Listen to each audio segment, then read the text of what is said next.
10:16, and we welcome back into the morning magazine for page number 2. His name is David Stokes. He is with the Show Me Institute. Good morning, David. How are you? I'm doing great, Manny. Good morning. Glad to have you back here for another great edition of Show Me at the Lake, and we're going to get to a couple different things this morning. Let's start, first of all, the veto session still going on there in Jefferson City, and a couple of big bills went, I guess you could call them down to defeat. In other words, the House and Senate there in Jefferson City not able to override the veto of the governor, and we'll take these separately. Let's go with House Bill 253 first of all. Are you surprised at all with that not getting enough votes to override the governor's veto?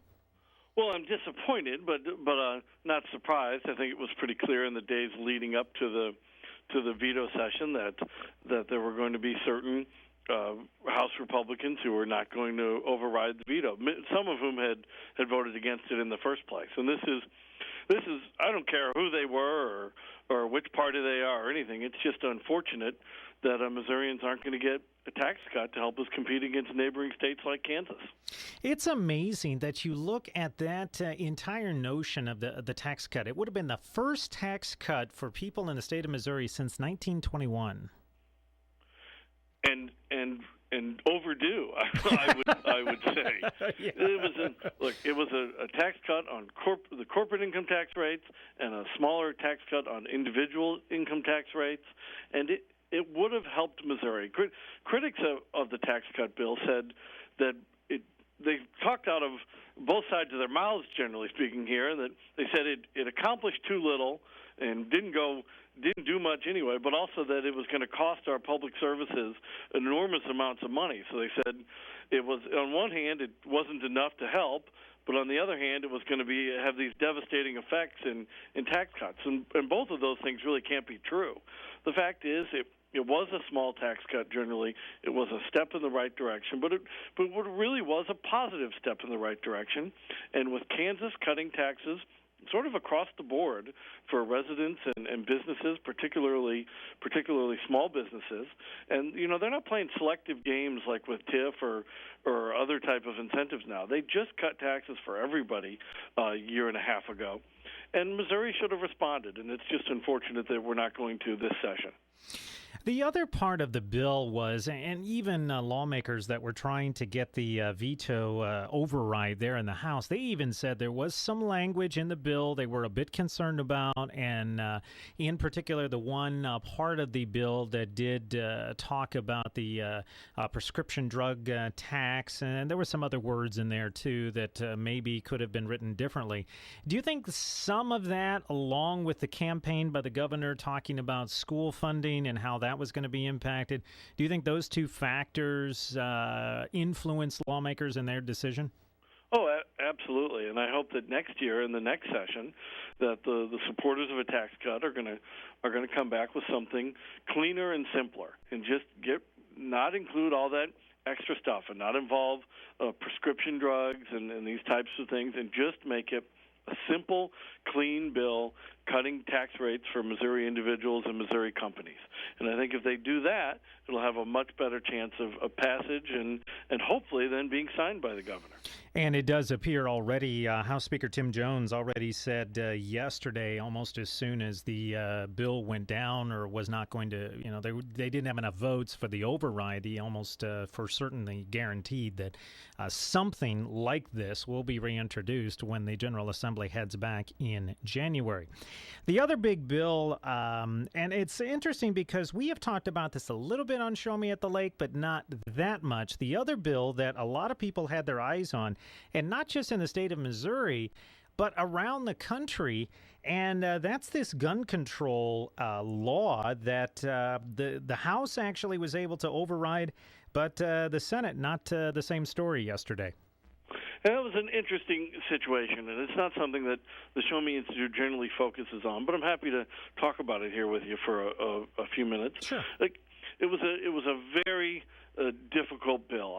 I don't support gun control, and I have a gun, and But at the same time, it's dangerous passing legislation that pretty much everybody admits is going to be held as unconstitutional, whether or not I agree with that point in the end or not. And in this case, I generally did agree with the point. But it's very tricky and dangerous to pass legislation that really isn't going to be upheld by the court. So I sort of understood the perspective of the senators who voted to uphold the veto. And a couple of them I know are pretty strong supporters of gun rights generally and the Second Amendment generally, but they had some concerns with the drafting and with how far it went with contrasting federal versus state laws, and I think they had some legitimate concerns. Well, one of the more outspoken senators yesterday was a little bit closer to your neck of the woods. That's Brian Nieves there out of Washington, and he has really kind of started a war of words already with the Attorney General and flat out called him a liar. So it'll be interesting to see what happens with this bill. If this is something that, while it, again, went down to, not able to be overridden, it could show back up in January as well. Oh, we all know that there are many bills over Missouri's history, in any state really, that a lot of good bills that take years to pass, to build up the support to pass. And you could say the same for some bad bills as well. And I'm not saying this one was either of those. But yeah, there's no doubt that if you look at the major legislative changes in our state, oftentimes they might pass one year, and you look back, and 10 years before they were first introduced by somebody as a radical idea that didn't go anywhere and everybody thought would never pass. Yet it kept getting introduced and building support. That happened with tort reform in Missouri before it finally passed in 2005. I mean, it had been introduced in some form or another probably every year for 20 years before it, and finally passed when some elected changes were made in 2005, and that was good for Missouri. We're talking with David Stokes from the Show Me Institute on this week's edition of Show Me at the Lake, right here on News Talk 1150, 97.5 KRMS.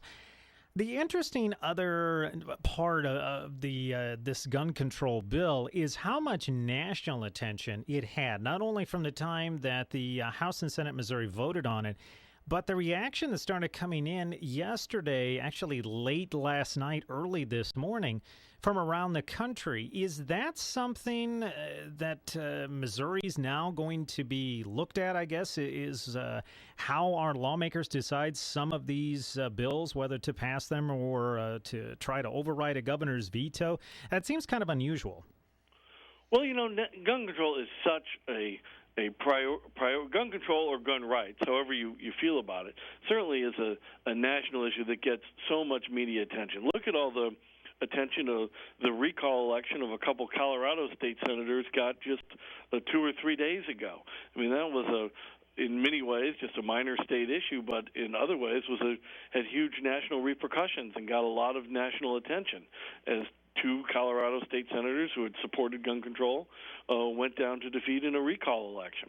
So it doesn't surprise me that any time a state takes up major gun control legislation, that commenters around the country are going to try and read the tea leaves and see how this is going to affect potential congressional either expansion of gun rights or additional gun control measures.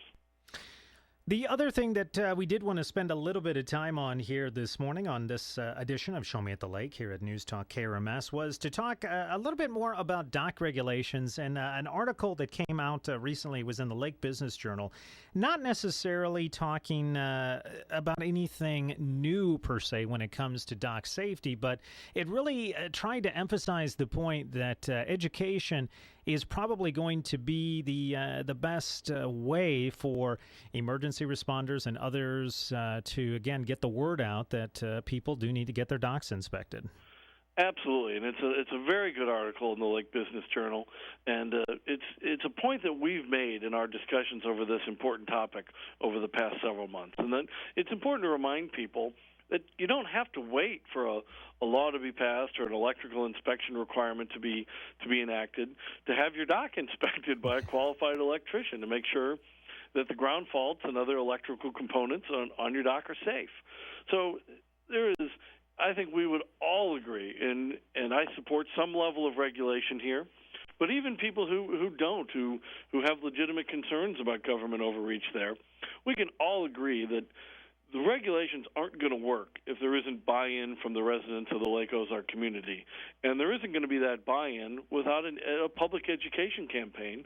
And the more grassroots-oriented that is, the better.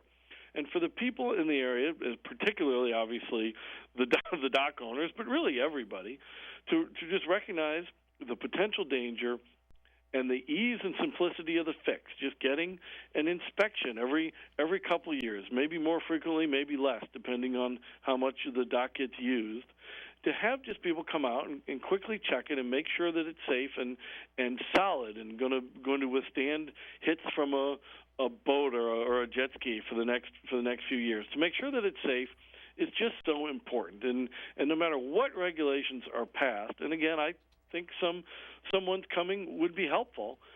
The most important thing is for people to know about the issue, understand it, and take control of it themselves, and just get that electrician or that inspector or the government inspector out there to check on the docks. And it is pretty apparent from what we've heard down here that this is going to be an issue that is going to start to have some influence on the west side of the lake as well, as a lot of those fire agencies on that side of the lake are starting to talk about how they can further help and also become involved with dock inspections. And again, more or less to just get the word out so that people understand what their goal is. Well, that's where shows like yours, Manny, and the public forums that some of the fire districts have had, and articles in the various lake papers, and that play such an important role here.